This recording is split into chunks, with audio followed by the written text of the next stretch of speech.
Welcome to RBM creatives media. నేను మీ నక్షత్ర. అందరికీ తెలిసిందే కదా, ఇప్పుడున్న ప్రభుత్వం కొన్ని లక్షల జాబ్స్ ఇస్తానని చెప్పి మాట తప్పింది. దీనివల్ల విద్యార్థులు చాలా బాధపడుతున్నారు. ఆ బాధను మనతో పాటు షేర్ చేసుకోవడానికి ఓయూ లీడర్ మనతో పాటు ఉన్నారు, అనిత ముద్రాజు. అందరి విద్యార్థుల బాధ కూడా షేర్ చేసుకోవడానికి. నమస్కారం అనిత గారు. నమస్తే అండి.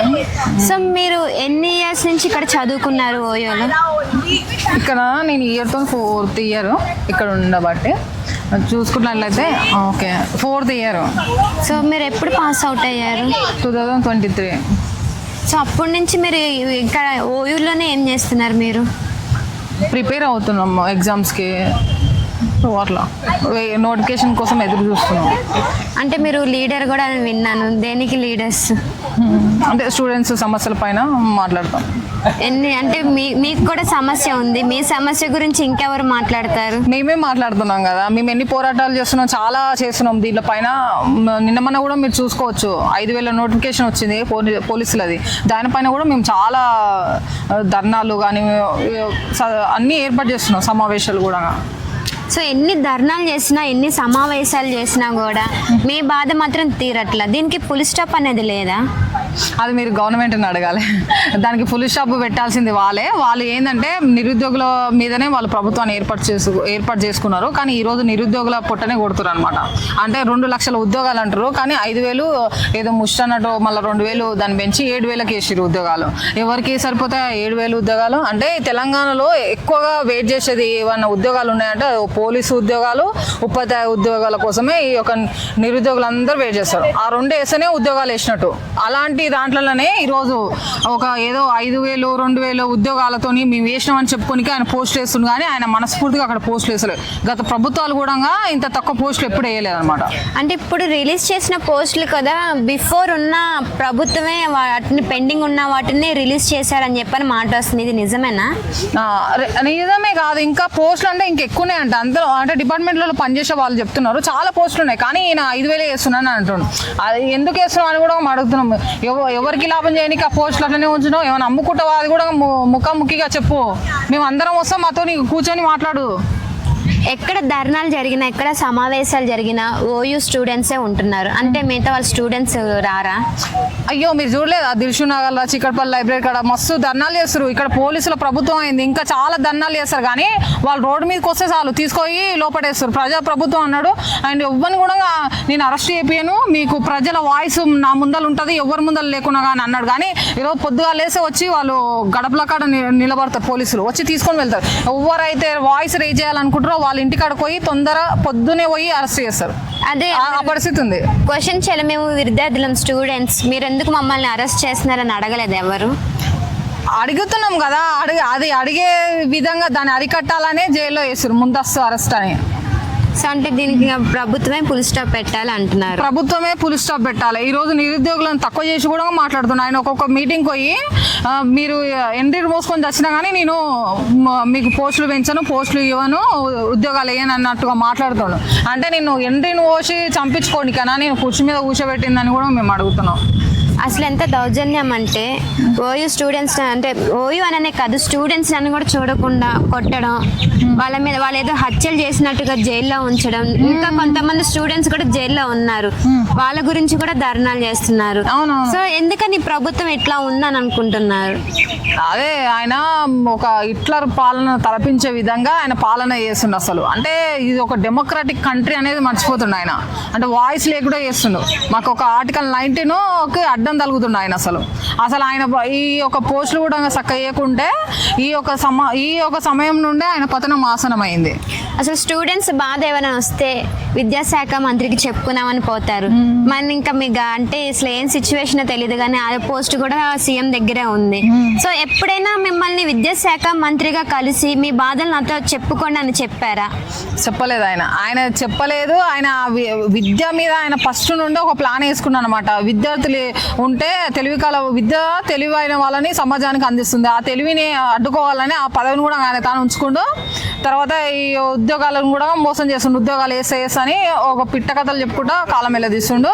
తర్వాత ఇంకా ఆయన ఏమంటుండంటే ఇప్పుడు ఈ పోస్టులు వేసి అయ్యి తర్వాత మళ్ళీ 2 ఏళ్ళకి వేసి అంటుండు. అప్పుడు మేనిఫెస్టోలో చెప్పిండు 2 లక్షల ఉద్యోగాలు వేస్తాని, కానీ అవి 2.5 సంవత్సరాలు అవుతుంది ఇప్పుడు వేసిండు.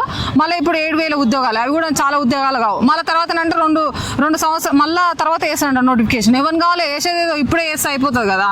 అవును. సో అంటే మనకి ఫీజు కాలేజ్కి వాళ్ళకి కట్టట్లేదని సర్టిఫికెట్స్ ఇవ్వక చాలా మంది స్టూడెంట్స్ సూసైడ్ కూడా చేసుకుంటున్నారు. యా, ఫీజు రియంబర్స్మెంట్ అంటే చాలా ఇంపార్టెంట్. ఎందుకంటే బడుగు బలహీన వర్గాలకు దాని ద్వారానే చాలా మంది బతుకుతారు ఈరోజు. అదొక సంక్షేమం బలహీన వర్గాలకు.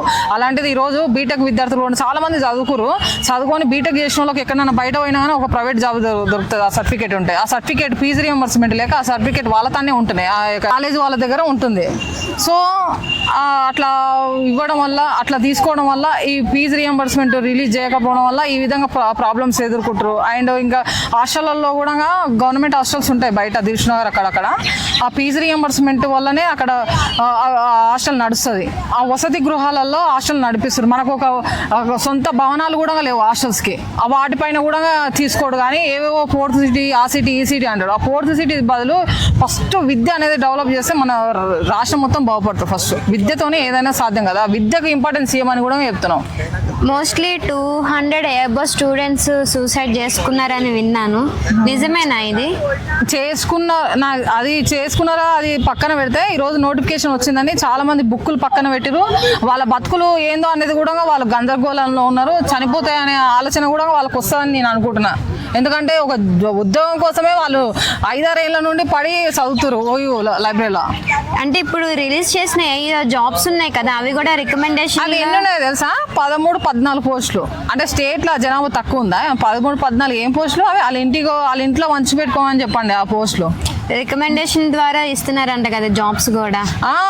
అట్లా జరిగితే వాళ్ళు కూడా అమ్ముకుంటారు. ఆ మంత్రులు ఎవరైతారో వాళ్ళందరూ ఆ పైసలు పెట్టి అమ్ముకుంటారు. తర్వాత ఎక్స్ సర్వీస్ మ్యాన్స్ వాళ్ళందరూ ఆర్మీలో పనిచేసిన వాళ్ళు కూడా ఎలిజిబుల్ ఎస్ఐ కానిస్టేబుల్కి. వాళ్ళకి మంచిగా కొద్దిగా రిజర్వేషన్ కూడా ఉంటుంది అందులో. వాళ్ళందరికీ మాకు ఒక 3,000 జాబ్లే మిగులుతాయి అంతే. ఇప్పుడు ఈయన మాకు పెద్దగా ఇచ్చేది ఏం లేదు. అసలు ఈ నోటిఫికేషన్ ఒక చెత్త. అసలు మొత్తానికి ఓయో స్టూడెంట్స్ అని కాదు, మొత్తం స్టూడెంట్స్ అసలు ఏం ఇబ్బంది ఫేస్ చేస్తున్నారు ఈ 2.5 సంవత్సరాల నుంచి? మెయిన్గా కావాల్సింది విద్యార్థులకు ఉద్యోగం. ఆ ఉద్యోగం అనేది వాళ్ళకి కావాలి, దానినే పే చేస్తున్నారు అనమాట. అదే మెయిన్ సమస్య. ఆ సమస్యనే ఈయన క్రియేట్ చేస్తున్నారు కానీ దాన్ని సాల్వ్ చేస్తలేడు. సరే అనిత గారు, దీనికి మీ అంటే స్టూడెంట్ ఐడియా, దీనికి ఏమైనా ఫుల్ స్టాప్ పెడితే ఈ ఐడియా ఉంటే బాగుంటుందని మీరు ఏమైనా అనుకుంటున్నారా? అనుకుంటున్నా. ఈ పోస్టు 7,000 కాకుండా 19,000, 20,000 వేసి అందరిని ఆదుకుంటే బాగుంటుంది. లేకపోతే నువ్వు ఈడికెళ్ళే ఖతం అవుతుంది నీ ఒక పదవి అని చెప్తున్నాం.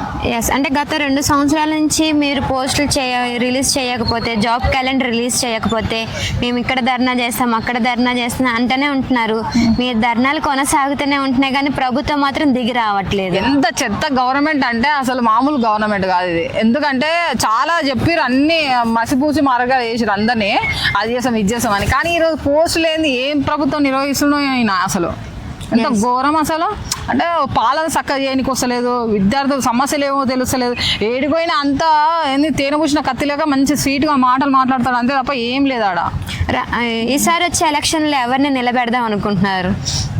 ఎవరిని నిలబెడదాం అనుకుంటున్నాం అంటే ఈయన ఇట్లనే చేస్తే మాకు మంచిగా చేసేటోళ్ళు ఎవరైనా ఉంటారో వాళ్ళని నిలబెడతాం మేము. అంటే వాళ్ళని ప్రభుత్వం ఏర్పాటు చేపిస్తాం. బీఆర్ఎస్ఆ, టీఆర్ఎస్ఆ, కాంగ్రెసా, బీజేపీనా?